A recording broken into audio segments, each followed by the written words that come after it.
Hi, my name is Sophia Scafani, and this is my teacher interview reflection for our History 222 project. I was able and had the pleasure of interviewing Mrs. Searle, who was my leadership and health teacher when I was in high school.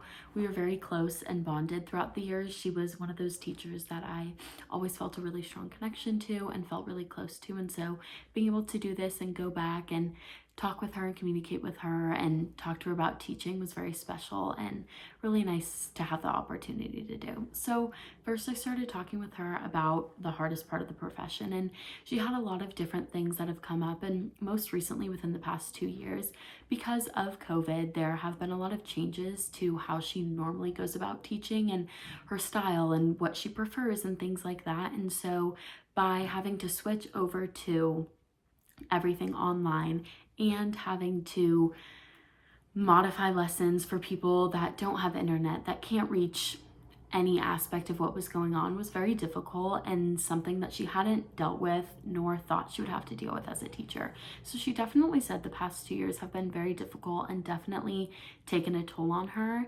And she's been teaching for, this is her 13th year.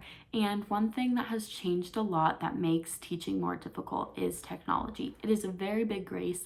And she said that she's very lucky to be able to have technology in the classroom, but students don't always realize the etiquette you can have in class with technology. So she finds a lot of times kids taking advantage of technology, either their laptops, phones, all of the above, and using them not in the best times and places. And so that can be very difficult, especially when she teaches health to freshmen. They don't always have the best etiquette and responsibility when dealing with that. So that can be very difficult and has been something she's learned to have to adapt to over the years that she didn't really think would be as much of a struggle as it actually is. So she said the most gratifying aspect of the job is being able to watch students grow. She loves having students as freshmen and watch them grow throughout their 4 years of high school.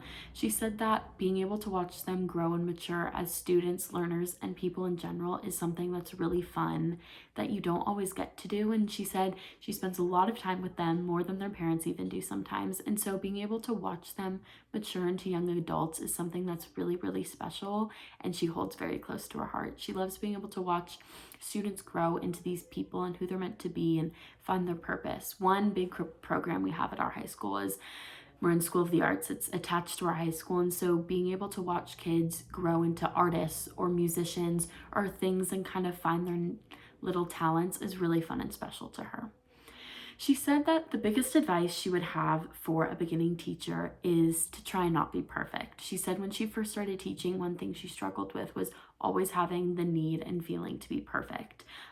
She said that the biggest thing she learned was that as a teacher, you grow and learn every year and just as much as your students. So by expecting that and knowing that that's going to happen, you have the capability to learn with them and not be hard on yourself when lessons don't go the way you want, students don't act the way you want, or things don't go necessarily according to the plan you had, and being able to adapt and learn from how things went and how you didn't expect things to happen is really important. And being able to have an open mind that in case things don't go the way they are, you either can shift and move it to a way that's better or figuring out a way that works for you and your students. So by having that open mind as a teacher and knowing that you'll learn as much as your students do, sometimes even more, it gives you grace in planning and learning and being able to teach. It was really special to be able to do this assignment and talked and reconnect with my previous teacher and learning a lot about how she views teaching as a profession instead of me just talking to her as a teacher. I've always wanted to be a teacher, and so I would talk to her about it when I was in high school, and I would eat lunch in her classroom and things like that. But by being able to do this from this angle and point of view as me now becoming a teacher at some point, hopefully soon, it was definitely very interesting to get her perspective and her point of view and how teaching has affected her, what she likes, what she doesn't like, things she wishes she could do differently. And it's very important to keep close to my heart and realize things to remember when I'm a teacher so I can end up and try and be like her. Thank you.